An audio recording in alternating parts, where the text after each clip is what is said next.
मसीह यीशु में आप सब पर सलामती हो। मैं मुबशर सलामत गुलाम मसीह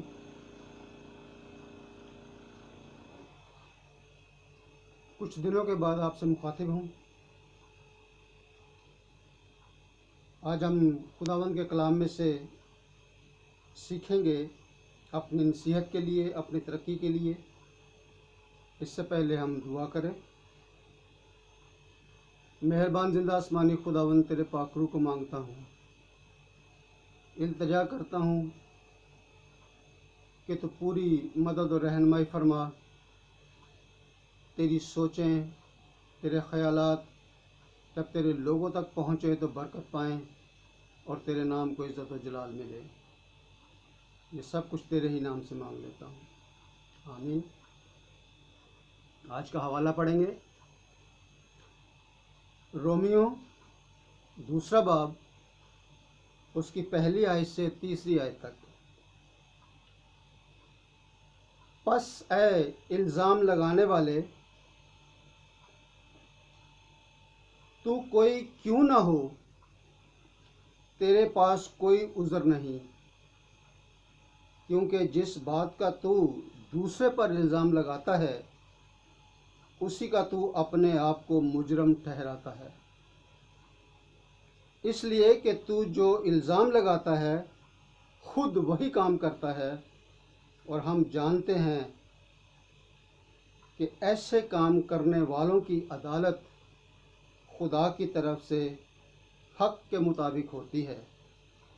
ऐ इंसान, तू जो ऐसे काम करने वालों पर इल्ज़ाम लगाता है और ख़ुद वही काम करता है, क्या ये समझता है कि तू खुदा की अदालत से बच जाएगा? खुदावंत के कलाम के मुताबिक हम सबको बरकत मिले। आज का इसमें से हम जो मज़मून चुनेंगे वो है इल्ज़ाम देना या इल्ज़ाम लगाना। इल्ज़ाम का मतलब होता है किसी पर जुर्म आयद करने या किए जाने का अमल, कसूरवार ठहराना, तोहमत लगाना, बहतान लगाना, मुजरम ठहराना, ख़तावार ठहराया जाना, काबिले मलामत ठहराना, बदनाम करना। मेरे अजीज़ों, ये 3 आयात हमारे लिए एक ज़िंदगी का वो हिस्सा हैं कि हम जब किसी पर कोई बात हमें कोई पसंद ना आए, किसी को तंग करना हो, किसी को नीचा दिखाना हो, किसी को बिला वजह बदनाम करना हो, तो हम उस पर कोई ना कोई इल्ज़ाम लगा देते हैं। वो कुछ चोरी का हो सकता है, वो कत्ल का हो सकता है, वो यूं हो सकता है कि कोई कहे कि खुदा के मुनकर हो, मसीह के मुनकर हो। तो हम इन इल्ज़ामात पर नुकसान उठा सकते हैं। लिहाजा हमें बहुत मोहतात होकर इन चीज़ों का इल्ज़ाम दूसरों पर लगाना चाहिए, क्योंकि खुदावंद के कलाम में हमने ये पढ़ा है कि जो इल्ज़ाम तो किसी दूसरे पर लगाता है उसका वो मुर्तकिब तो खुद होता है। हम वक्ती तौर पर तो वो शादमानी मिल जाती है कि हमने किसी को फंसा दिया, परेशान कर दिया, तंग कर दिया, हमने उसको नीचा दिखा दिया।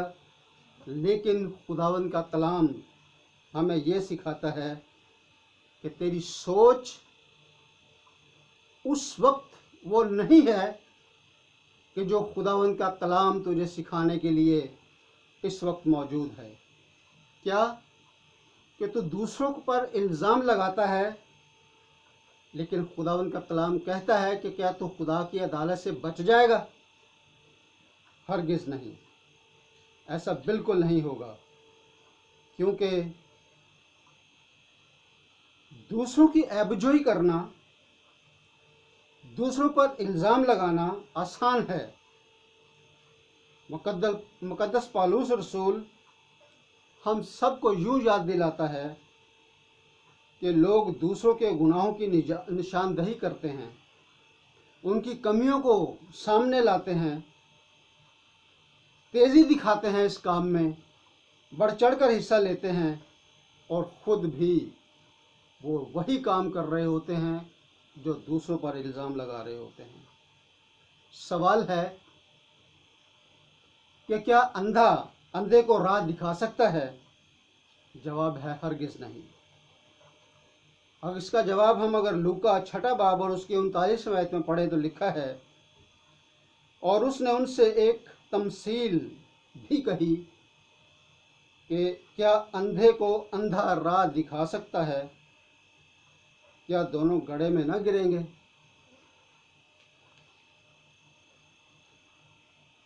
बिला वजह की तनकीद या दूसरों पर इल्ज़ाम लगाना,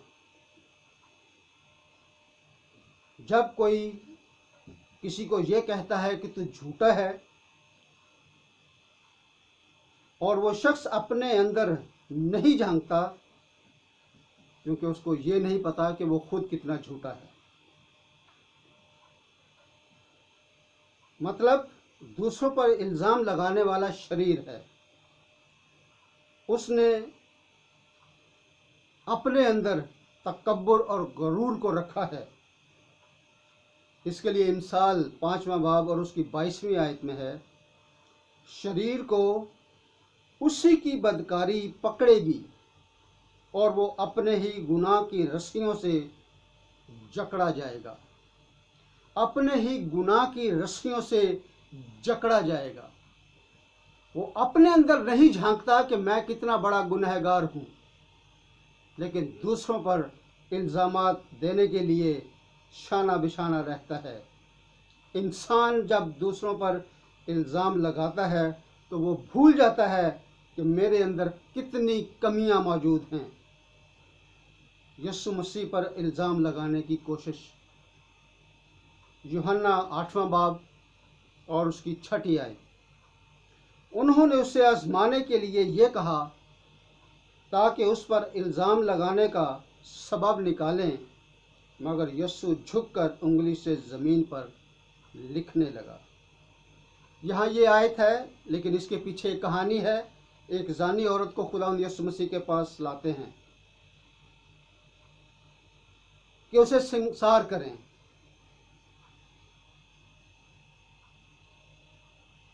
लेकिन खुदावंद यीशु मसीह ने उन्हें कोई जवाब ना दिया। हालांकि उनको पता था कि उसके ऊपर कोई इल्ज़ाम हम नहीं लगा सकते, लेकिन उन्होंने इस चीज़ की कोशिश की कि वो खुदावंद यीशु मसीह पर इल्ज़ाम लगाएं कि इसके लिए क्या फ़ैसला करता है। तो खुदावंद यीशु मसीह ने बड़ा अच्छा और मुअस्सर जवाब दिया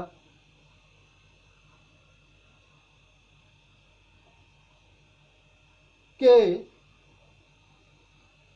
अपने अंदर झांको, अपने को परखो, और जिसने कोई गुनाह ना किया हो वो पहले वो उसको पत्थर मारे। और वो ऐसा उनमें से कोई ना निकला, क्योंकि वो खुद गुनहगार थे, वो खुद इल्ज़ाम लगाने वाले थे। और जब उन्होंने ये जवाब सुना तो वहाँ से निकल लिए। क्या हम इल्ज़ाम लगाने वालों में से तो नहीं हैं? हम अपने अंदर गौर से इस बात को देखें, समझें कि खुदावंद यीशु मसीह जिस पर कोई गुनाह साबित नहीं कर सकता, वो उस पर इल्ज़ाम लगाने के लिए आते हैं, वो उसे बदनाम करने के लिए आते हैं, वो उस पर तोहमत लगाने के लिए आते हैं, लेकिन उन्हें जवाब मिलता है और वो चले जाते हैं। रोमियो 14वां बाब और उसकी 10वीं से 12वीं आयत पढ़े तो लिखा है, मगर तू अपने भाई पर किस लिए इल्ज़ाम लगाता है, या तू भी किस लिए अपने भाई को हकीर जानता है। हम तो सब खुदा के तख्ते अदालत के आगे खड़े होंगे। चुनाचे ये लिखा है कि खुदावंद फरमाता है, मुझे अपनी हयात की कसम, हर एक घुटना मेरे आगे झुकेगा और हर एक ज़ुबान खुदा का इकरार करेगी, पस हमसे हर एक खुदा को अपना हिसाब देगा। तो ये बात कि हम जब अपने भाइयों पर, अपने किसी अजीज़ पर, अपने किसी बुज़ुर्ग पर, अपने किसी रिश्तेदार पर कोई इल्ज़ाम लगाते हैं, उसको बुरे तरीके से फंसाना चाहते हैं या अपनी बात उसके मुंह में डालना चाहते हैं, तो खुदावंद का कलाम ये कहता है, क्या तो अपने भाई को हकीर जानता है कि तू उस पर इल्ज़ाम लगाता है? तू क्या ये नहीं जानता कि तख्ते अदालत आने को है? और हम ये सारी चीज़ें भूल जाते हैं और हम दूसरों का मजाक उड़ाने के लिए अपने आप को पेश कर देते हैं। इल्ज़ाम लगाने का इरादा मतलब बिला वजह किसी को परेशान करना। मत्ती उसका 12वां बाब 10वीं आयत। और देखो, वहाँ एक आदमी था जिसका हाथ सूखा हुआ था। उन्होंने उस पर इल्ज़ाम लगाने के इरादा से पूछा कि क्या सब्बत के दिन शिफा देना रवा है? अब एक ज़ी-शऊर आदमी इस बात को सोचता है कि अगर कोई नेकी का काम करता है तो उसमें भी वो ये बात ढूंढने की कोशिश करता है कि हम खुदावंद यीशु मसीह पर इल्ज़ाम लगाएं, कि इसे बदनाम करें कि ये सब्बत के दिन में इसने एक सूखे हाथ को चंगा कर दिया है। एक चंगे काम को, एक अच्छे काम को, एक शिफा या काम को वो इल्ज़ाम की तरफ लेके जाना चाहते हैं। लेकिन खुदावंद यीशु मसीह ने ये जवाब दिया कि क्या सब्बत के दिन अगर तुम्हारी कोई भेड़ गड्ढे में गिर जाए तो क्या उसको नहीं निकालोगे? मतलब अपने फ़ायदा के लिए अगर सब्बत के दिन काम करो तो वो ठीक, लेकिन अगर खुदावंद यीशु मसीह किसी सूखे का हाथ सही करे तो वो गलत। ये साबित करने की कोशिश करते हैं लोग, इल्ज़ाम लगाने की कोशिश करते हैं, लेकिन अपने मकसद को पाने के लिए सारे काम कर गुजरते हैं। इसलिए सब्बत के दिन नेकी करना रवा है। ये खुदावंद यीशु मसीह ने जवाब दिया कि जब तुम सब्बत के दिन एक भेड़ को गड्ढे में से गिरी हुई को निकाल सकते हो तो मैं किसी को शिफा क्यों नहीं दे सकता? इल्ज़ाम लगाना तो बहुत आसान है, लेकिन क्या इल्ज़ाम तराशी करने वालों को बस मौका चाहिए? इंसान कितना ही सीधा रास्ता अपना ले, जिंदा खुदा को पूजना कभी नहीं छोड़ता। क्यों? क्योंकि जिंदा खुदा एक ऐसी हस्ती है कि जब हम उसे सिजदा करते हैं, जब हम उसकी इबादत करते हैं, तो लोग हम पर उंगलियां कसना शुरू कर देते हैं कि देखो जी ये भगत हो गया है, या कहते हैं कि ये बुतों को पूजना शुरू कर देता है, या कहते हैं कि ये बहुत पुजारी हो गया है।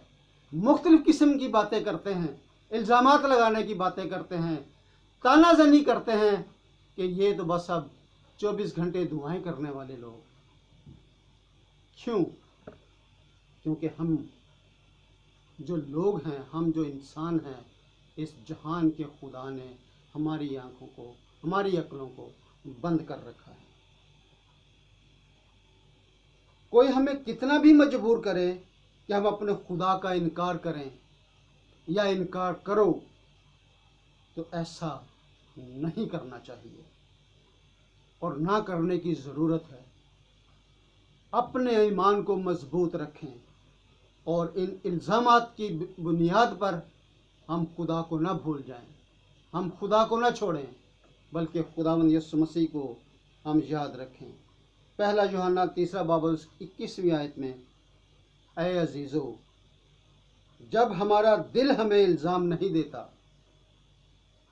तो हमें खुदा के सामने दलेरी हो जाती है। Praise the Lord, hallelujah. कितनी मजबूत चीज़ है, हमारे ईमान के लिए मजबूत आयत है ये, कि कोई हमें कितना भी मजबूर करे, कोई हमें कैसे भी हम पर इल्ज़ाम लगाए और अपने खुदावंद यीशु मसीह को भूल जाओ, अपने ज़िंदा खुदा को भूल जाओ, तो ये आयत याद रखें। पहला यूहन्ना 3 बाब उसकी 21वीं आयत, ऐ अजीज़ो, जब हमारा दिल हमें इल्ज़ाम नहीं देता तो हमें खुदा के सामने दलेरी हो जाती है। कोई कितना भी कहे कि तुम झूठे हो, तुम झूठे खुदा की इबादत करते हो, तो झूठे खुदा की पूजा करते हो, लेकिन जब हम अपने ईमान में मजबूत हैं, हम अपना दिल में ये मजबूती लिए बैठे हुए हैं, तो हमें किसी चीज़ की इनकार करने की ज़रूरत नहीं है, हमें किसी की बात मानने की ज़रूरत नहीं है, हमें वो इल्ज़ाम अपने सर लेने की ज़रूरत नहीं है, बल्कि उसको ये जवाब दें कि हमारा दिल ही नहीं मानता, हमारे पास तो जिंदा खुदा है, हम किस तरीके से झूठे खुदा की इबादत या बुतों की इबादत करते हैं। मेरे अजीज़ों, हम इन आयात की रोशनी में अपने ईमान को मजबूत करें और खुदावंद यीशु मसीह के नज़दीक और नज़दीक आ जाएं, उसको देखें, बल्कि गौर से देखें कि वो ज़िंदा खुदा है, वो ज़िंदा खुदा का बेटा है, वो पाक रूह है जो हमारे अंदर आकर हमारी मदद करता है।